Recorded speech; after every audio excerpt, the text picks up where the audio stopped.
दुर्गेश पांडे जी, राकेश जी, न्यायाधीश, उत्तर प्रदेश। राधे राधे। राधे राधे, जय श्री कृष्णा। भगवान श्री कृष्ण जी से कहिए कि हम लोग तो समय से न्याय नहीं कर पा रहे, लेकिन आप न्याय करने में देर ना लगाएं। आपको किसी कैदी को सजा देने में कितना समय लगा? आप तुरंत देते हैं क्या?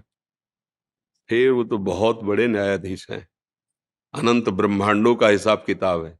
पर जब नंबर आएगा तब वहां वकील की जरूरत नहीं है, क्योंकि आप साक्षी के अनुसार ही सजा दे सकते हैं, और वो स्वयं साक्षी है, उनको किसी साक्षी की जरूरत नहीं। बहुत बड़ा सिस्टम है। पर जिस दिन हिसाब होगा, अब देखो, जैसे लोग कहते हैं कि भगवान को तुरंत कर देना चाहिए।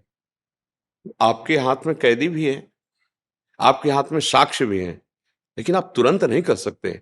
उस पर कई तरह के विचार करने पर, और फिर उसको आजीवन सजा। गलती हुई 15 मिनट की, सजा आजीवन की हुई, पर सजा देते देते कई महीने लग जाते हैं, वर्षों लग जाते हैं। पर जब सजा दे दी गई, सुना दी गई, अब कोई उसकी काट नहीं होती, फिर उसको दंड भोगना पड़ेगा। ऐसे ही है, जैसे इसका सिस्टम है। जिस पापाचरण कर रहे हैं और पूर्व के पुण्य का विधान हमारे ऊपर लागू हो गया है, कोई संकट नहीं आएगा, कोई विपत्ति नहीं होगी, कोई अपमान नहीं होगा, और उसको लग रहा है बड़ी मौज है। और जहां वो पुण्य सिस्टम उसका खत्म हुआ और ये पापाचरण और पूर्व स्टाक पापाचरण दोनों का ज्वाइंट हुआ, अब जो विध्वंस मचेगा उसके जीवन में, वो सह नहीं पाएगा। अब जैसे धर्मात्मा पुरुष ठीक से चल रहा है, पर उसका पाप भोगने का समय आ गया। अब वो बहुत ठीक चल रहा है, पर हर कदम लड़खड़ा रहा है, हर कदम उसको विपत्ति आ रही है, हर कदम अपमान मिल रहा है। अगर वो धैर्य से इसको भोग ले और पूर्व का सुकृत और अभी का धर्म दोनों मिलेंगे, प्रकाशित हो जाएगा।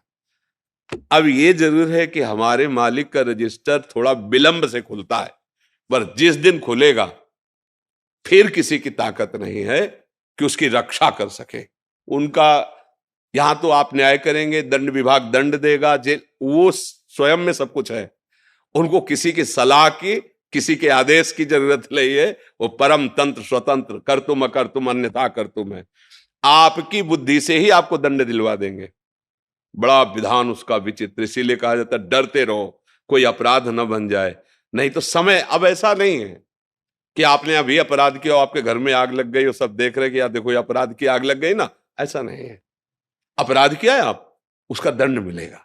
सिस्टम है उसका, कानून जैसे यहाँ का कानून। अब तुरंत तो ऐसा नहीं कि फांसी में चढ़ा दिया, बिल्कुल सब गवाही फिट है तो ऐसे तुरंत ले जाकर फांसी में चढ़ा दोगे क्या? पहले आपके द्वारा वो पूर्ण निरीक्षण होगा, हाँ बिल्कुल साबूत पक्के हैं, बिल्कुल गवाही पक्की है, अब उसका निश्चय करके।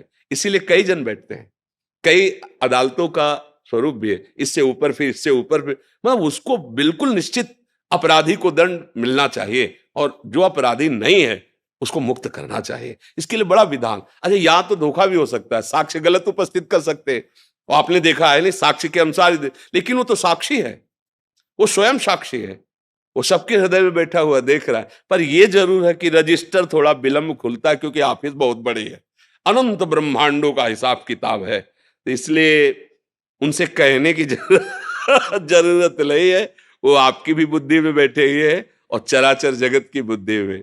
तो इसलिए जो भगवान आपको प्रेरित कर रहे हैं, आप अपने धर्म का पालन करते हुए सत्य पे चलिए, तो आपकी बुद्धि में ही सारथी बने बैठे हुए हैं, वो आपके ही हृदय में बैठे हुए हैं वो।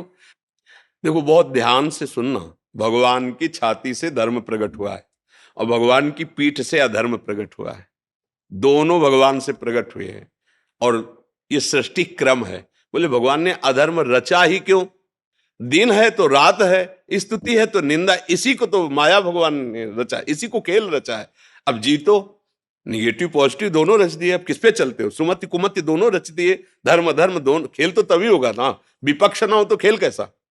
तो ये खेल है जगत, इसमें दो पार्ट रखे गए। आप किधर चलना चाहते हो? एक पक्ष अधर्म का है, और दोनों उन्हीं के हैं, और कभी अधर्म को बलवान बना देते हैं और कभी धर्म को बलवान बना देते हैं। ये उनका खेल चलता रहता है। भला उस ईश्वर के खिलाफ कोई एक कदम रख सकता है? नहीं। अब जैसे कहते कि भगवान भी चाहते हैं, नहीं, भगवान ने दो पावर दिए, दो पावर दे दी, एक अधर्म को और एक धर्म को। अब आप किसको स्वीकार करके चलते हो? देखो, जो दुनिया को दुख पहुंचा रहे हैं उनके भी बहुत अनुयायी हैं, और जो दुनिया को सुख पहुंचा रहे हैं उनके भी बहुत अनुयायी है। ये दोनों अनुयायियों भेजता कौन है? इन दोनों को पावर कौन दे?